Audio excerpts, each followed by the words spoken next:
What's up and welcome to Brando's World of X Games. We have our first ever recurring guest. You know him as one of the best filmers in the skate game, and he's now adding judge to his resume. He is the one and only Chris Ray. Chris, congratulations on officially becoming a recurring guest on the show. That means I can hit you up anytime, and you have to come on the show. Them's the rules. But dude, talk to us about judging X Games Best Trick, an inaugural event. First time judging, I would imagine, for you? Yeah, it was different, man. I mean, usually I'm entering the contest with the skaters and entering that way. But, this year, Sinclair hit me up, asked me to be a judge. And he originally asked me if I wanted to enter the contest. And DC had just put out a bunch of videos, and we kind of used all of our heavy tricks this year. So I wasn't sitting on anything that I felt like I could enter the contest with, but to be asked to be a judge was an awesome experience and a great privilege.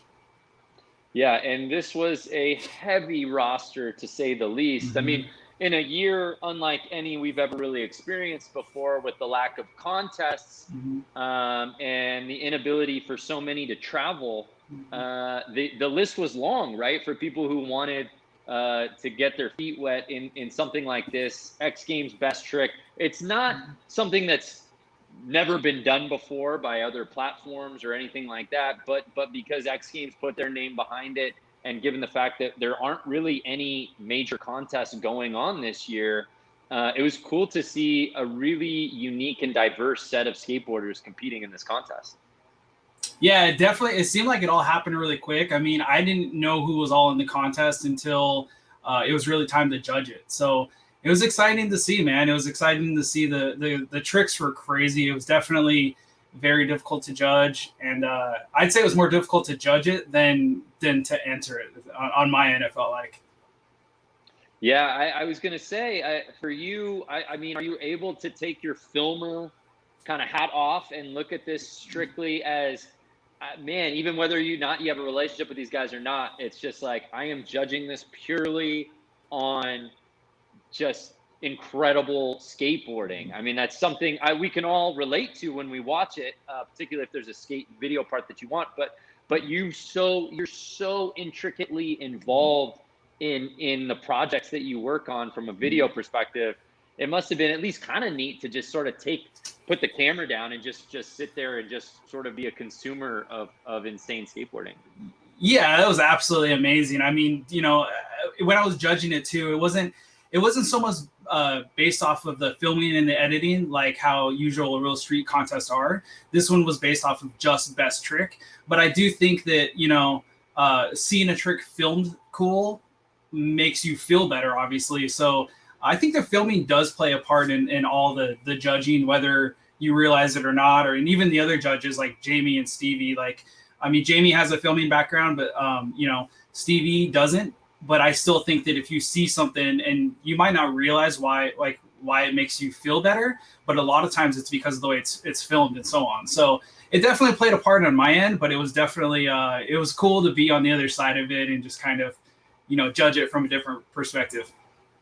And obviously there's some household names, right, that we know. Certainly Nyjah Huston, who would eventually win gold, Alex Midler, Ryan Sheckler.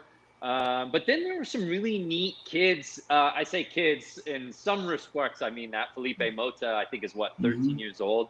And then just guys that maybe you aren't super familiar with. And this is a great contest to kind of put them on skateboarders' radar. Was that the same for you? Were there some of the contestants that maybe you didn't have a firm background on? And like, whoa. For sure. I mean, that was definitely an exciting part, was, clicking or seeing a name and just being like, wait, who is this guy? And then even after the contest, it made me kind of research that person a little more and become a fan of them. And I mean, seeing that kid, I mean, what was he like? Was he 11, 13 that did the big flip front board shove? I mean, dude, like, that's just that's ridiculous. I mean, imagine what that kid's going to be doing in 10 years, So it was cool to see somebody of his age and also his level be thrown into a contest like this, to where everybody can kind of be aware of who he is. Right. Yeah, that trick in particular, obviously it's it's tech all day, and maybe, you know, given what some of the guys were doing, like Nyjah or Alex Midler, you know, it's tough. It certainly isn't apples to apples, but you bring up that kid specifically, and like the style is there. Like it's almost like watching like a young Nyjah. Like he just skates with this sort of purpose. And I'm like, to your point, I'm like, man, once this guy puts on a few more inches and some weight, he's gonna be crazy to watch. But let's talk about Nyjah for a second. Nyjah winning gold with a trick for all intents and purposes that really would be a video ender even for him. I saw his part first, and I was like, it's hard for me as a fan of Nyjah Huston not to just want to give him the gold medal. I tried to look at it objectively and watch all the video parts, but you know, that to me was insane, even by Nyjah standards. You've watched Nyjah rise up from his days of being, you know, 10, 11 years old to even now. I mean, does it even surprise you anymore, you know, what's in his bag of tricks and what he brings to the table? You know what? It still does. And actually, with that trick in particular, I had heard rumors about it that went down. But I mean, to see the footage and the way he did it, I was just blown away. I mean, you know, I have filmed Nyjah a lot in the past too, and I've never seen anybody else just with no hesitation like he has. You know, I mean, the confidence that he has is on a whole nother level. And you know, his trick in particular was a clear winner. But I think that, you know, I could sit here and probably argue with everybody all day about every guy in this contest pretty much could have gotten second and third place, you know. So, but I felt like Nyjah was definitely the clear winner in this, and especially such an iconic spot that has been around for so many years. Like, if you told me 10 years ago that trick would have gone down on that spot, I wouldn't have believed you at all, you know. And he just made it look so easy. Yeah, there's no doubt. And obviously we're excited for him. We actually had Nyjah on the show last week, and we talked about the challenges of, like, yes, I want to do this contest. Now, you know, he's getting in the lab. What am I going to do? And I think for someone, especially like Nyjah Huston, you know, he could have very easily, knowing the projects that he has in store, you know, the video that he's working on with Ty Evans and everything that he has coming out for, you know, Nike and his sponsors, and, you know, even the Olympics and documentary and stuff, you know, he could have put that in his back pocket. But I think that really speaks to who he is as a competitor, that, you know, he wanted to put that out there onto the world for this contest. So there's no doubt about it. That just the way you judged versus Stevie Williams, as you said, and Jamie Thomas, obviously you guys are such pillars in the world of skateboarding. Did you guys have conversations as you guys were watching these about, you know, the back and forth of like what warrants a medal and just sort of the philosophy of how you guys judge? Yeah, I mean, like I said, it was really hard to judge this contest. I mean, there was, again, like, everybody in this contest could have gotten second or third place for any reason. You know, I definitely think it was one of those things where if you ask 10 different people who should get second and third, you're going to get, you know, you could possibly get 8 to 10 different answers. So even for us, it was like, you know, I think we all looked at it from a little different perspective, and Jamie's a different kind of skater than Stevie is, you know, and I'm a filmer. So I think we all just looked at it different. And I think everybody had the clear top winner. And then it was like trying to decide who's second or third. But luckily they have the scores and all those add up and kind of help decide that. Well, the complete show is available here on the X Games YouTube channel, as is all of each individual part. So if you want to see Nyjah put down that cab back nose blunt to fakie, or Alex Midler's Farley grind, or Clive with that insane Smith on the 25 stair, you can do that. And that's what I love about this contest, and that's what I love about X Games Real, which you've won many a times, Real Street.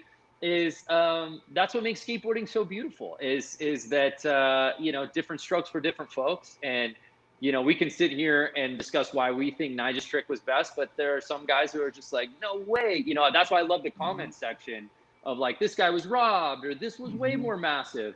And that's the beautiful part about skateboarding. And now you are officially part of that judging panel. So I'm sure you probably got hit up on some DMs. Did anybody like reach out to you like, dude, you messed up, or why'd you pick him? No, I think it's because even when we were judging it, I was just like, guys, can we just pick a first place and that's it? Like, I don't want to do the second or third, and I did, like, I slept on it even, and I was just like, oh my gosh, did I pick the right person for second and third and fourth and fifth and so on? I mean, but at the end of the day, like when I judged it, I went back and I looked and I thought to myself, okay, would this be the ender in their video part? You know what I mean? And that's kind of where I set it at, where I was like, would this be this person's last trick? Where Nyjah's obviously the last trick, And again, a lot of the other guys, I'm like, okay, like if I was editing their part or I've seen their video part, I could see this being, maybe like in the middle of the part, or I could see it being, third to last trick type thing. So that's the way I kind of had to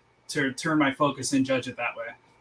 No, and I think that's the right way to do it, dude. It's best trick contest for a reason. I mean, we get into that all the time with the traditional contest where, let's just say, for instance, Nyjah has a better line per se than Kelvin Hoffler, but maybe Kelvin put down the single best trick of the contest. Yeah. And there will be fans that will be like, that trick makes it gold. And then others say, no, it's a full body of work. And in this particular format, it's just your single best banger. Like totally. There's no gray area. So I think you judged it right.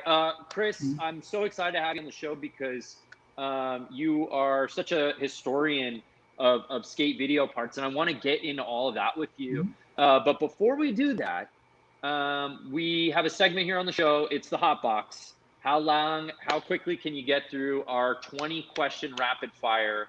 And I want to see how you'll do because I think you'll do quite well. Let's see. Is this a quiz or what? Is this a quiz contest? No, it's just rapid fire. Dude, okay, it's just rapid fire. Man. Okay, as quickly as you can. I'm gonna have my producer Sean start the clock because I'm doing this off of my iPhone. I'm filming it right now, so I don't have my stopwatch. So let's get going. Chris Ray, welcome to the Hot Box. First question: fries or tater tots? Ooh, fries. First CD you ever bought? Offspring. Favorite place you have ever filmed skateboarding? Ooh, Australia. Favorite Will Ferrell movie? Step Brothers. Film or digital? Digital. First concert you ever went to? I think it was Green Day. Favorite holiday food? Thanksgiving stuffing. What was the first video camera you ever owned? Like a Sony Hi8. Do you, Chris Ray, have any sponsors? I have camera sponsors. A lot of camera sponsors. Dude, I've been very lucky. XGames has helped a ton with that. Who would you like to shoot with in the future that you've never shot with before? I've always wanted to film a trick of Jamie Thomas, and I'd love to film a trick of Tony Hawk. Favorite breakfast cereal? Breakfast cereal? Cheerios. What is your most used GoPro mount? Ooh, the stick. El Grande stick. East Coast or West Coast? I live on the West Coast. I love the East Coast, though. That's tough. But I'll say West Coast since I live here. Your go-to Netflix watch, either right now or during quarantine. What's Ozark? Black Mirror and Ozark. No, I can't argue with that. What is your favorite reel part that you've ever shot, Mr. Real Street Gold Medal? Oh, real street part? I'm gonna say Chase Webb's first real street part. Okay. Yeah. I'd say the first year we won. Yeah. Favorite pizza topping? Pepperoni. Jordan or LeBron? LeBron. Whoa, was nice. Yeah, I'm such a LeBron fan. Wow. Okay. Who did you look up to as a kid? This can be anybody. Who was your hero? Funny enough, Ty Evans. Really? Oh, yeah. We're gonna have to. He taught me how to film. So definitely Ty. Your favorite piece of glass? Piece of glass. I'm gonna say, let's say the fisheye. And finally, do you have a secret talent that the world does not know about? Hidden talent. Hidden talent. Dude, my whole life is just filming and editing. So maybe that's still my secret I need to get out. It's a talent known to the world. Yeah. That's it. 20 questions in. You have officially exited the hot box. Congratulations. We'll get the time on that. Real quick, you bring up Ty Evans. I would love to know, obviously, so many, Ty is so influential. How did you first meet Ty Evans? Well, first I grew up watching skate videos, obviously being obsessed with them. And, when I used to watch Transworld Modus Operandi, and that was one video to me that, even before I was a filmer, stood out. And I was like, wait, this video is better. It's better than others. And I couldn't figure out why. And I always watched Ty's videos and just idolized him. And I just knew, I saw the extra work he put in. And then, when I moved up to Reno area, and then the team came to town, and I had a spot book, and I showed Ty, and he was blown away. Like, wait, this dude made a spot book. And this was before there was social media and you can really get somebody's email or anything like that. So I just showed up at a demo with my laptop, popped it open, and showed the chocolate team. And they were like, yeah, you can come out and show us around. And that's really how I met Ty and all those dudes. So that dude taught me how to film, man. I mean, he showed me how to set up my camera. He took me on my first trip, gave me my first jobs, and forever thankful for that. Wow, that's amazing. And also, you mentioned LeBron beyond instead of Michael Jordan. And funny enough, we were on a Michael Jordan kick. I think we've done this with 10 other guests. Mm-hmm. And every single one of them said MJ until last week. Nyjah said LeBron, which didn't shock me that much. It's a new generation, I think. I think I'm right on that cutoff. I grew up watching MJ, but LeBron is like, I've rooted for LeBron no matter what team he's been on, and just watching him play, I'm just like, he's the man, So when he came to LA, I was so stoked, and I'm stoked for the this title they're about to win. You are a true LeBron stan if you followed him team to team. Yes, by the time this airs, the Lakers, the NBA Finals. I don't want to jinx it, knock on wood, but they're up 3-1. Okay, so we're so fortunate to have you on, Chris. And this is something I've always wanted to do with this show, and that's just like talk influential video parts. Mm-hmm. This is really sort of an open-ended discussion. I don't really have any sort of parameters, but it's just not often we get to talk to one of the best filmers in the game. So to be able to just sort of nerd out on skate video parts, I would love to do. So I guess I'll take it from this sort of angle of like, I don't even know if we want to do a top 10, but maybe just for you, the videos that are most influential or your favorites, or if there's a specific individual part. So I guess to kind of get it started, what's the first skate video for you, Chris Ray, that you remember, watching and sort of giving you that love of skateboarding? What was that first video for you? So, I mean, the era I kind of grew up in was with, obviously 4-in-1 videos. Zero Misled Youth was a huge influence on me in the way that I dressed and looking up to Jamie Thomas. The Transworld videos, which was mind-blowing to eventually end up going and working for Transworld and being able to be a part of the crew that made those videos. So, it's funny, too, because I've talked to Josh Kalis about this before, and he'll tell me, like, oh, Tim and Henry Pack of Lies and things like that. And I'm like, we'll watch it, and he'll show them to me on trips. And I'm like, I don't get it. I'm not seeing, like, I don't understand, but and then I talk to kids nowadays, and they'll tell me videos that they look up to or that they absolutely love. And I still don't get it. And I think it's because it's like the best years in your life, you tend to like those videos, and the most exciting years. And I think it was like, for me, like Girl Mouse and Yeah, Right. And the Zero videos, and I mean, dude, growing up on watching Chris Cole parts and then being able to eventually do video parts with him and a real street part with him, I mean, that's insane, dude. Like it's crazy. Yeah, it's interesting you say it like that. It is so much is weighed on your era, right? Totally, Like where totally. you grew up. Yeah, same with me. Like obviously the girl videos, yeah, right. Obviously it was right as I was like finishing up high school. And like to me, seeing the production, seeing the super team, seeing like even Owen Wilson and you know, you're just like, Yeah. holy shit, like this is like a big thing. But then I know like I've got older friends or my older cousins who are like, dude, you know, blind, right? Like video games. Yeah. And it's like Yeah. early 90s stuff that Yeah. maybe didn't, you know, it's sacrilegious to be like, oh, this doesn't really do it for me. But at the same time, you have to have like an appreciation of the stuff kind of before you, right? Yeah, no, and I appreciate all those older videos. It's just that it's just funny. You talk to somebody like that's older, like Kalis, that will tell you about these older videos, and I'm like, I don't get it. Like, why don't we make something like feedback? You know, it's just like totally different. It's just totally different eras, and that's really what it comes down to. And you know, it's like a lot of the skateboarders that I looked up to were like Eric Koston and the Girl and Chocolate Crew and Jamie Thomas and Chad Muska, and you know, it's funny because I look at it and I go, man, these kids have no idea what they missed out on, you know, but it's like they might be looking at all these new kids the same way, which is funny. Eric Koston is obviously the quintessential skateboarder for so many reasons. One of which at the top of the list is influential video parts. And I know that you know Eric very well.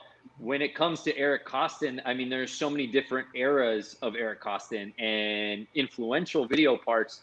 What to you is the perfect Eric Koston video part? I'm gonna have to say, yeah, right.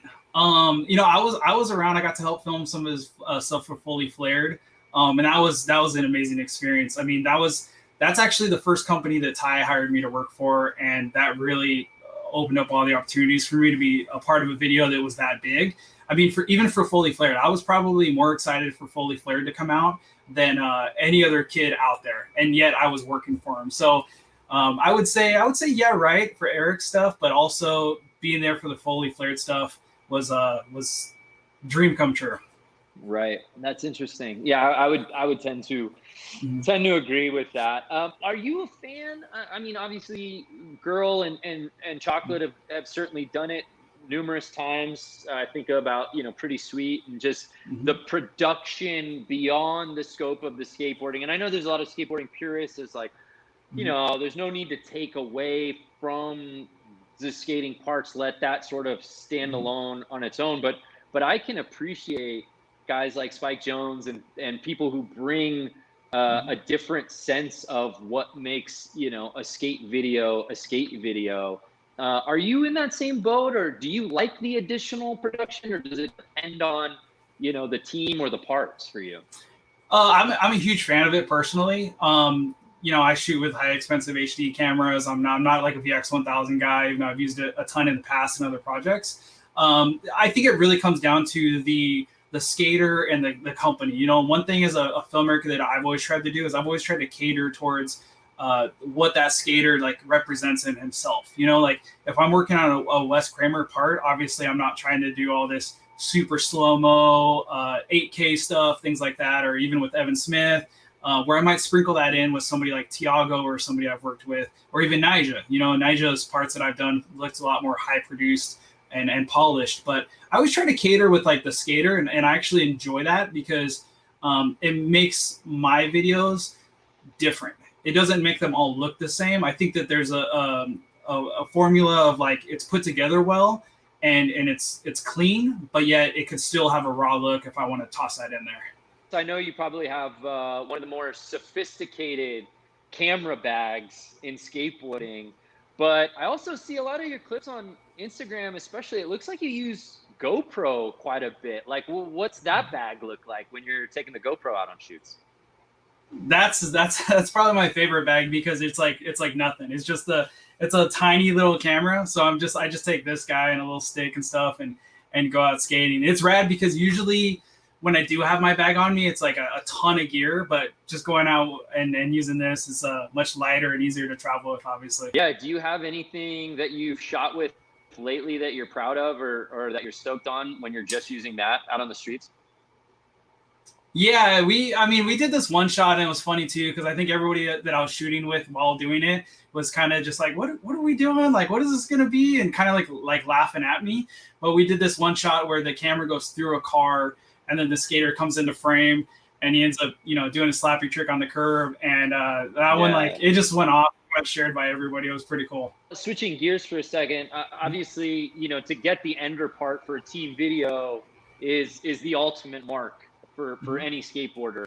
Do you feel like there's any sort of unheralded part for you that maybe comes to mind that sometimes people might forget about when you're debating skate parts of like maybe it got lost in the fray in a video that you're just like, oh my God, if you haven't watched this part or if you don't remember this part, go back and watch it because it's so underrated. I guess that's the question. What's the most underrated particular, whether it be an entire team video or a particular part that maybe comes to mind that maybe people have forgotten about? Man, that's a tough question because there's so many good parts. But I mean, one video that comes to mind, like I got rid of a lot of my skate videos is like obviously DVD players don't exist in my house anymore. So I did keep a few of them, obviously the ones I worked on. And then there's a few team videos that I was like, I have to hold on to Yeah Right. I have to hold on to Minefield. And Minefield is one that comes to mind where I go, that's one that, even though I didn't necessarily work for Alien Workshop, that's one that I have to keep forever. And one of these days when a DVD player comes back, I'm going to pop that thing in. So I would say Minefield is like an overall video that is just like, it's a great overall piece. Yeah, that's interesting. Yeah, Alien Workshop obviously had some unbelievable team videos over the last 20, 30 years, really. Yeah, totally. But switching gears though, it's been about 10 years, and I think P-Rod really was one of the first guys I remember that kind of went the individual route and kind of dropped his own video part exclusively with iTunes.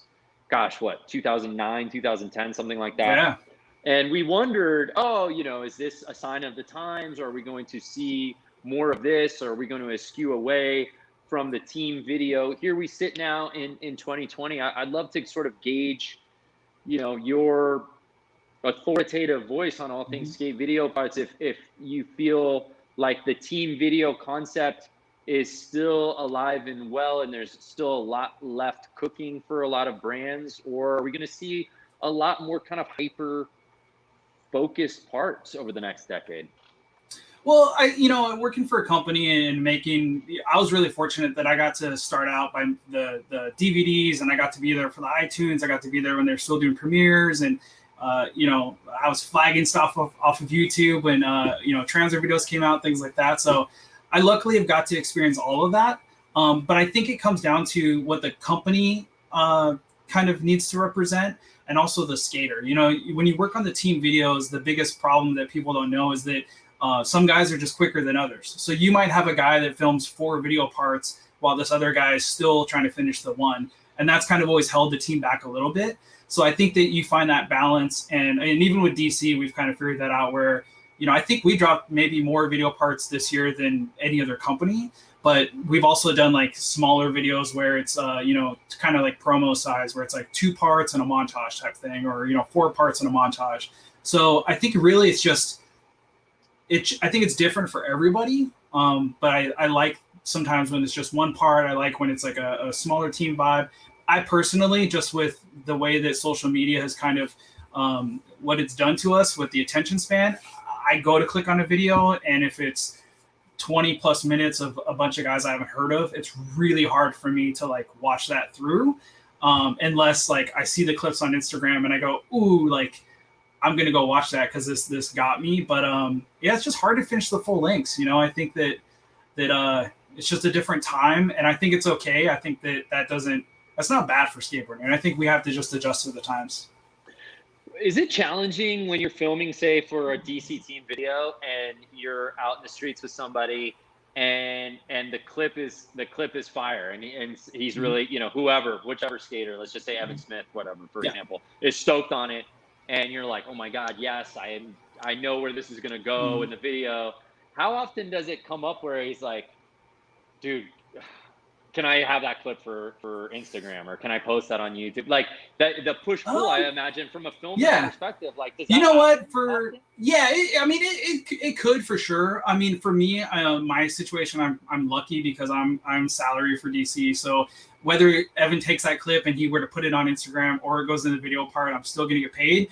So I'm very fortunate in that. If I was a freelance filmer, that would be very difficult. And that is happening to a lot of guys where they're filming a trick and themselves or just companies are putting it on Instagram and they're claiming, well, it's just on Instagram, we shouldn't have to pay for it, or it's not a big deal. But it is. It's an advertisement. More people are seeing your clips on Instagram than in a magazine nowadays. You know what I mean? So so for me, I've been like, it doesn't matter. You know what I mean? Like I'm cool with whatever. And even when this stuff does come out in the video part, I share it on social media, and a lot of times it's the first time people have seen it. So everybody has a different audience, and I think it's good. I think we're in a good situation that you can share content and the whole world can see it.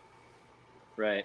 I do think about that challenge, especially if you're, you know, a young kid trying to get discovered by brands. You're constantly posting these clips, and, you know, these are the new sponsor me tapes, right?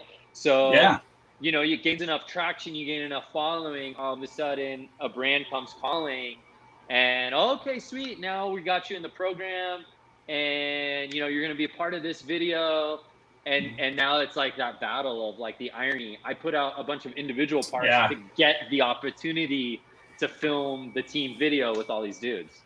Well, I mean, it's just like with the normal work life, right? I mean, how many times do you see people get hired because of what they do, and then a company will take them and try to like shift them to mold them into like their workplace? You know what I mean? It's like, wait, we wanted this person for this reason. So, I mean, I've seen that happen before with team riders and stuff, but I think it's also like a natural thing that people don't realize, because everything is evolving before our eyes instantly. So with the social media stuff, so I think it's pretty common. But yeah, it's definitely something.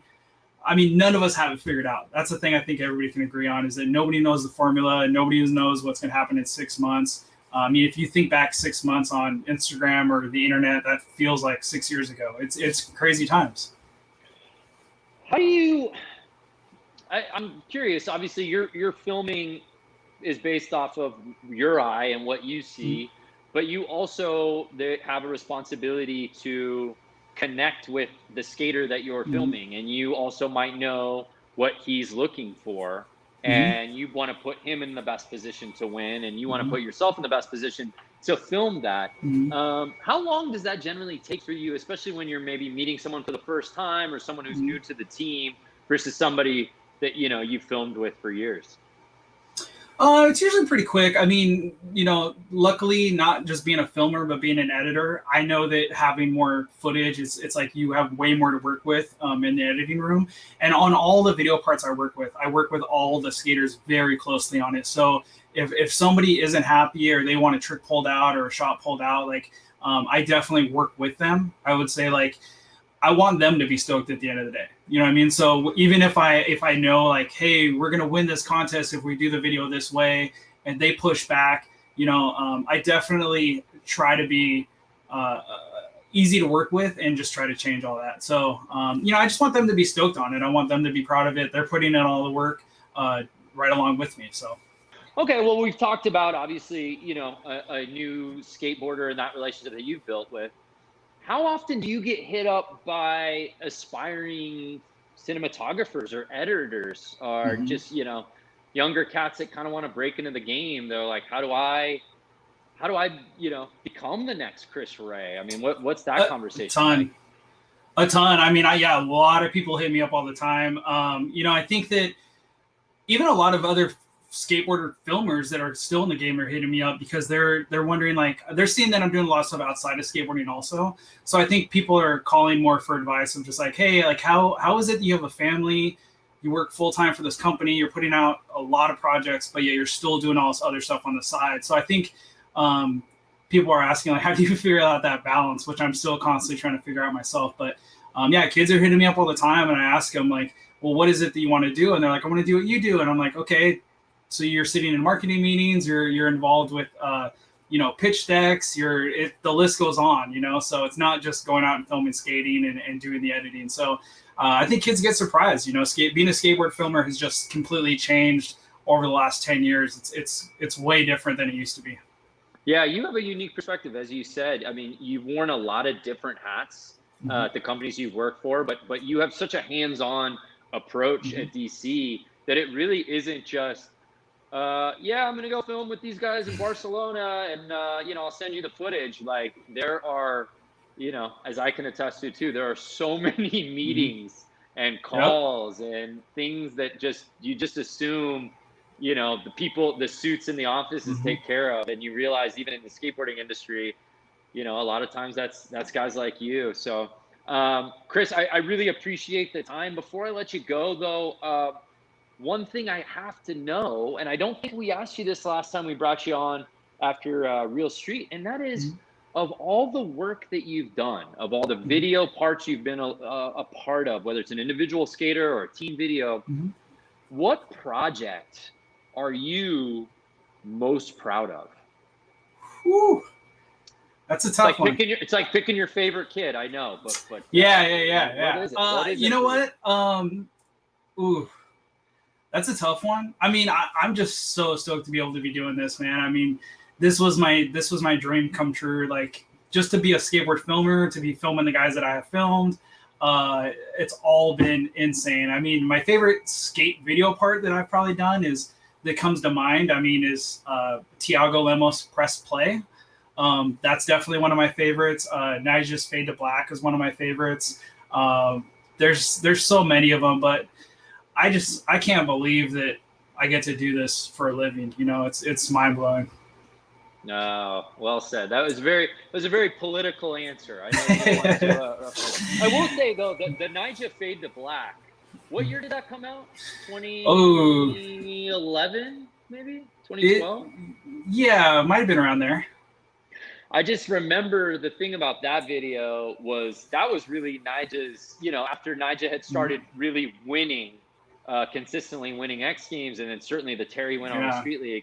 I remember how impactful that video was specifically for Nyjah Huston, because it was like, okay, but where's the video part? And like that was sort of like, here you go. That was funny, man. We were I was editing this part. He gave me a Rick Ross song that he wanted to use, and I was editing the part, and one of the old bosses at DC, Jeff Taylor, he came in and he watched it, and he's just like, it just feels like every other part right now. Like, it just isn't that special, like, why don't you use something like really epic, like Metallica or something? And we threw Fade to Black in there, and it was just mind blowing. And we were able to clear the song in like 10 hours. And I remember I went to Hollywood High to film a trick at Nyjah, and I took my laptop and I said, hey, I'm going to show you this part.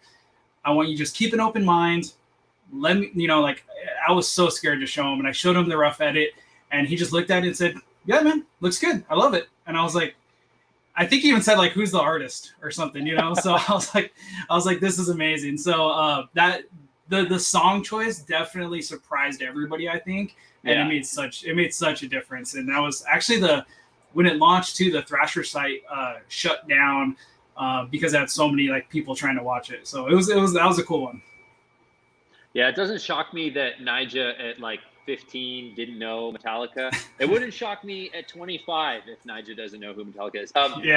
You brought up something though real quick. I know I'm like the last thing about music and music licensing and getting music cleared for video parts, because I don't think a lot of people in this world fully understand the challenges that come around with that, and how insane it is that you can get an iconic song like Metallica Fade to Black in a video part. So can you just like open that box into how that world works? Well, I've been working with a lady named Lori Vincent for the last 10 plus years. And she's the person that handles all the clearance. But clearing songs, I mean, it's tough, it's getting really hard nowadays with social media and everything like that. But it's a long process. I mean, there's been many parts where I've edited to 4 different songs that we absolutely loved. And then when it comes to the deadline, there's a song we couldn't get and we had to settle for something else. And people will be like, I wish it was like this, or why didn't you do this? And they just don't know the behind the scenes. They don't know what went down or what we originally had and all that stuff. So it's definitely one of the bigger challenges of my job, and maybe one of the least fun parts, because you could sit there and try to edit something for weeks on end. If you don't have the right song, you're just it feels like you're just in quicksand. And then the second you get a good song, you might have that part done in like 2 hours or just that night. So it's a huge part of it. Yeah, they're top Peep fans sometimes don't realize why they like a part sometimes as much as they do beyond the skateboarding. And it's like, it's that song, man. You're like, why do I like this Heath Kirchart part so much? And then it's like, look at the song, you know, and it's the same. I think that Nyjah video in particular. So Chris, thank you so much, man. I appreciate it. You're welcome on the show anytime. Hopefully we'll bring you on. Thanks for having me. But congratulations, even in a down year where we don't have, you know, traditional contests. You got a gold medal for Real Street, and you just got to judge best trick, man. So, and you've got to film a ton of stuff with DC. So, congratulations, man, and thank you so much for taking the time. All the best. Yeah, thanks a lot. Thanks for having me.